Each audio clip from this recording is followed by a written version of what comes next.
Renungan Hari Kamis 5 Agustus 2021. Engkau adalah Mesias Putra Allah yang hidup. Bacaan pertama diambil dari Kitab Bilangan bab 20 ayat 1-13 dan bacaan Injil dari Injil Matius bab 16 ayat 13-23. Saudara-saudariku terkasih, ada orang yang gampang sekali mengenal identitas seseorang, tetapi ada orang yang sulit sekali. Setelah Yesus hidup dan berkarya di tengah para murid-Nya, Ia coba berdialog dengan mereka tentang siapakah dirinya. Pertanyaan Yesus adalah, kata orang, siapakah anak manusia itu? Pertanyaan ini menuai beberapa jawaban. Ada yang mengatakan Yohanes Pembaptis, Elia, Yeremia, atau salah seorang dari para nabi.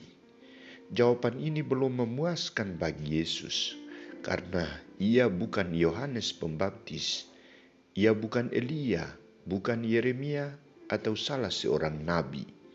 Bagi Yesus, selama Ia ada, tinggal dan mengajar mereka, Ia tidak menyamakan dirinya dengan Yohanes Pembaptis atau nabi-nabi pada zaman dahulu.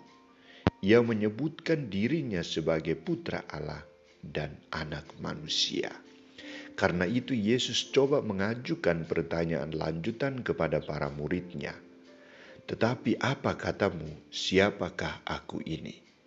Simon Petrus coba mewakili para murid lain dan memberikan jawaban atas pertanyaan Yesus.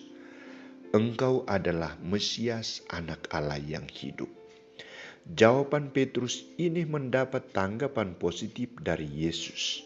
Ia berkata kepada Petrus, "Berbahagialah engkau, Simon bin Yunus, sebab bukan manusia yang menyatakan itu kepadamu, melainkan Bapa-Ku yang di surga." Yesus mengungkapkan sebuah kebanggaan melihat kedalaman iman Petrus untuk mengenal siapa diri sang gurunya.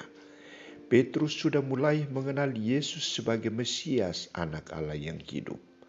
Maka hadiah yang diberikan Yesus kepadanya sebagai orang yang mengenal identitasnya adalah dianugerahkan sebagai orang yang berbahagia.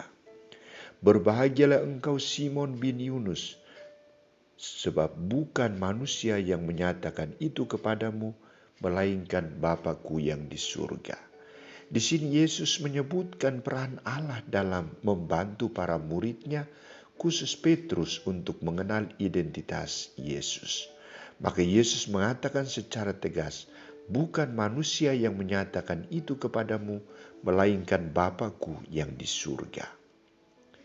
Petrus juga mendapat hadiah dan tugas baru dari Yesus.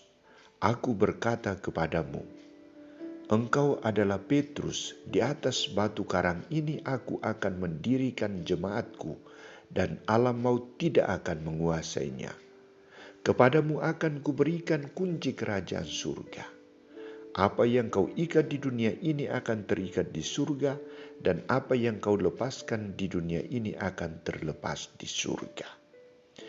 Iman Petrus menjadi dasar kekuatan bagi Yesus untuk dijadikan sebagai tempat mendirikan gereja Kristus. Iman Petrus dijadikan Yesus sebagai landasan untuk mendirikan gerejanya, dan ia dipercaya untuk membuka dan menutup. Ia dianugerahkan rahmat dan kekuatan untuk mengikat dan melepaskan. Landasan iman Petrus menjadi kekuatan dasar dalam mengantar orang lain mengalami dan beriman kepada Kristus, mempersatukan diri dengan Kristus dan murid-murid Kristus yang lain, dan mendapat pengampunan atas segala dosa dan kelemahan. Petrus dipercaya untuk menjadi imam, nabi, dan raja. Saudara-saudariku terkasih, sejak kita dibaptis, kita telah menjadi pengikut Kristus. Ada yang mengenal Kristus melalui peran kedua orang tuanya. para pendamping bina iman, katekis, guru agama di stasi, atau guru agama di sekolah. Kita sudah mengenal identitas Yesus secara jelas. Ia sebagai putra Allah dan putra manusia, keturunan Daud.